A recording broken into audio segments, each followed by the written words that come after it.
ఇవాళ రేవంత్ రెడ్డి గారు ఒక సినిమా థియేటర్ ఓపెనింగ్ పోతున్నారు. పోనీ మంచిదే, సినిమా టాకీస్ ఎవరు అశోక్ నగర్ లో పిలిచిందట, ఇబ్బంది కత్తిరించేందుకు అశోక్ నగర్ పోతున్నారు cinema talkies inauguration. Revanth Reddy మరి పోతున్నావు అశోక్ నగర్, కానీ మరి ఎలక్షన్ల ముందు అదే అశోక్ నగర్ లో సెంట్రల్ లైబ్రరీకి పోయినావు, యాదుకుందా?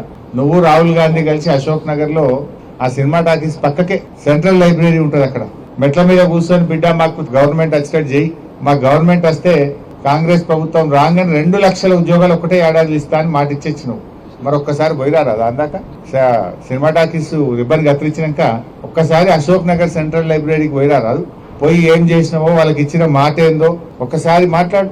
నిన్న దిల్సుఖ్ నగర్ లో పిల్లలంతా రోడ్ల మీదకి వచ్చి ధర్నా చేసింది. ఎన్నికల ముందు కాంగ్రెస్ వాళ్ళేమో 2 లక్షల ఉద్యోగాలు ఏడాది ఇస్తాం, గవర్నమెంట్ ఉద్యోగాలు ఇస్తామన్నారు. నిన్న అసెంబ్లీలో మంత్రి శ్రీధర్ బాబు గారు చెప్తున్నారు, ఒక ప్రభుత్వ రంగంలోనే ఎంప్లాయ్మెంట్ అంటే కుదరదు అధ్యక్ష.